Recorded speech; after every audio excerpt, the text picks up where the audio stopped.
Assalamualaikum warahmatullahi wabarakatuh. Hadirin hadirat kaum muslimin muslimat dimanapun Anda berada. Pada pagi hari ini kita bersyukur atas nikmat Allah Subhanahu wa taala yang telah menciptakan kita. Tentu kita tidak ada tanpa izin Allah. Sekaligus kita bersyariat di dunia ini untuk melakukan apapun yang kita upayakan. Manusia merencanakan tapi Allah yang menentukan. Sebagaimana manusia menjalin hubungan rumah tangga, menjalin hubungan suami dan istri, seseorang tidak akan dikaruniakan anak apabila Allah tidak mengaruniakan anak. Allah akan mengaruniakan anak apabila Allah mengaruniakan anak. Dalam arti tidak sedikit di manusia ini orang mandul tidak memiliki anak karena Allah memang belum mengaruniakan anak. Dan tidak sedikit di dunia ini orang banyak dikarunia anak atas dasar Allah yang mengaruniakan anak.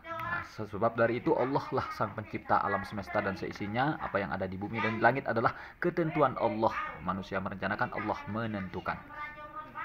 Dari apa yang kita harus sadari, ya, dari apa yang tidak bisa kita adakan, tidak bisa kita ciptakan, tidak bisa kita tentukan, hakikat-hakikat hakullah yang kita tauhidkan, yang kita imani, yang kita percayai. Para bapak-bapak wajib untuk pahami kata ini. Para bapak-bapak sedunia, seluruh dunia, berapa puluh kali pergi ke rumah mertua per tahunnya, pergi antar atong istrinya, pakai mobil, ada yang pakai motor, ada yang jalan kaki menemani istrinya. Kalau nginep ya bawa serta pakaiannya. Kata antar atong itu bukan termasuk kata pisah atau kata talak. Ketika istri kita antar atong jenguk mertua ke rumah mertua, maka itu bukan termasuk jatuh pada kata pisah, talak. Kalau kata antar atong bisa diminta oleh istri atau suami. Antar atau atong bisa ke rumah kakek, ke nenek, bibi, sanak saudara, atau ke tempat pengajian atau siyah muzakarah. Maka kata antar atong itu bukan termasuk kata pisah, talak. Maka agar tidak salah memahami kata kalimat. Dan juga imam besar mazhab Syafi'i yang kita ikuti pun mayoritas dunia berkata talak dianggap sah dan jatuh apabila jika dilafazkan dengan niat yang benar dan jelas. Jika tidak ada niat yang jelas untuk menceraikan, maka talak tersebut tidak akan dianggap jatuh meskipun lapasnya sudah diucapkan. Niat yang dimaksud adalah keinginan yang kuat dan sadar untuk menceraikan istri. Niat harus jelas dan tidak ada keraguan sedikit pun. Talak yang jatuh harus atas kehendak sendiri, bukan karena paksaan atau dorongan atau kemauan orang lain, tekanan dari pihak lain. Walaupun dari tekanan pihak bapak ibu, jika memang itu saling memilih, saling mencintai, saling menyukai, dan tidak ada perselisihan diantaranya, seiman seagama, setara keadaannya. Jika mengucapkan talak dalam keadaan terpaksa atau diancam, maka talak tersebut pun dianggap tidak sah. Suami yang menjatuhkan talak harus dalam keadaan sadar dan tidak berada dalam keadaan marah yang sangat luar biasa, atau gila, atau pikun, atau amnesia, dalam keadaan tidak sadar. Dalam keadaan demikian, talak yang diucapkan tidak dianggap sah apabila tidak sengaja. Jika lapasnya adalah lapas kinayah, mata lapas kinayah metafora, maka talak hanya akan jatuh jika ada niat yang jelas untuk menceraikan. Imam Syafi'i menjadi mazhab imam besar, pengikutnya bisa dikatakan mayoritas pengikut terbesar di dunia ini. Tapi saya pun alhamdulillah nggak pernah untuk mengucapkan kata sepatal itu kepada istri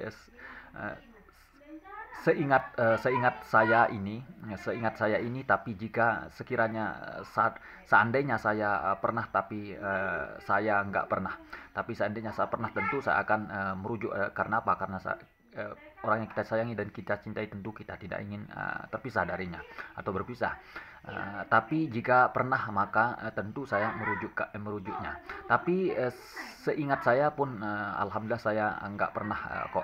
Itu tandanya cinta istri dan sayang anak-anak, perlu untuk memikirkan nasib anak-anak, hingga perlu juga kita pikirkan juga untuk berucap tentang apa kepatalan-kepatalan.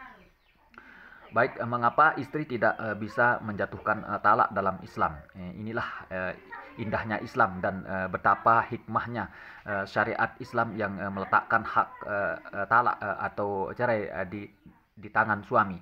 Sebab perempuan begitu mudah dikuasai oleh perasaan, perasaan sekalinya emosi dan marah, gampang saja dia minta pisah. Seandainya talak ada di tangan istri, niscaya di luar sana banyak keluarga yang baru saja menikah, tak lama kemudian mereka berpisah atau berantakan. Jika talak di tangan wanita, sungguh wanita akan memberikan talak kepada suaminya dalam sehari 20 kali mungkin, karena wanita itu kurang iman dan agamanya. Apabila wanita itu kurang iman atau agamanya, larangan meminta cerai tanpa alasan syar'i. Wanita mana saja yang minta cerai ke hulu dari suaminya tanpa alasan yang benar syar'i, maka diharamkan baginya mencium bau harum surga. Hadis riwayat Ibnu Majah. Nauzubillah min dzalik. Cinta apapun, segala yang bernyawa pun pasti tapi segala cinta apapun kita ingat, segala yang bernyawa pasti akan merasa mati. Apabila Israel, malaikat maut, datang, maka ajal, wafat, kematian pun wajib kita mengalaminya. Walau secinta apapun kita pada seorang istri dan suami dalam membina rumah tangga di duniawi ini, dan sesayang apapun kita kepada anak, sanak saudara, keluarga kita sendiri, dan pada perhiasan dunia yang kita sayangi, pasti kita tinggalkan tatkala kita wafat. Maka selepas itu semua terputuslah dari semua amal ibadah kita di dunia ini.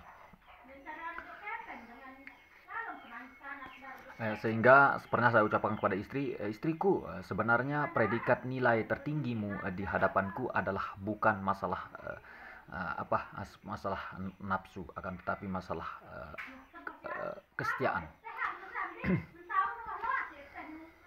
Sehingga sering saya berdoa, dan saya share kepada doa ini kepada istriku sayang yang catat. Istriku doa spesial untuk kita, aku dan kamu. Ya Allah, lindungilah badanku dan badan pasanganku, mahramku, dari segala macam zina terhadap datangnya dari tubuh, kaki, tangan hambamu yang lainnya seluar dari mahramku, dan jangan pisahkan kami dari dunia sampai akhirat, dan tidak ada keputusan di dunia pun yang lebih tepat dari segala menurut keputusan melebihi di sisimu pula. Adapun syarat istri untuk alasan untuk minta cerai dengan cara alasan yang syar'i. Adapun poin-poin penting yang dipoinkan, poinnya dari ulama, dijadikan sebagai sebagai tidak ada lagi toleransi kan di dalamnya. Murtad dari agama tidak boleh ikut memang kita tidak boleh terlalu ikut campur, karena kita tidak bisa ikut campur kepada semua hamba Allah. Tapi jika memang yang suami memang pemabuk, pemukul istrinya, terus tidak ngasih sholat, membatalkan sholat atau melarang untuk sholat, dan jika suaminya tidak menafkahi istrinya zahir batin, tidak menuntut rezeki dan tidak memenuhi kebutuhannya, dan tidak memberikan makan dan sebagainya, itu bisa untuk menanyakan pada orang yang lebih berilmu untuk bisa mengajukan pisah untuk seorang istri. Apabila meninggalkan semua yang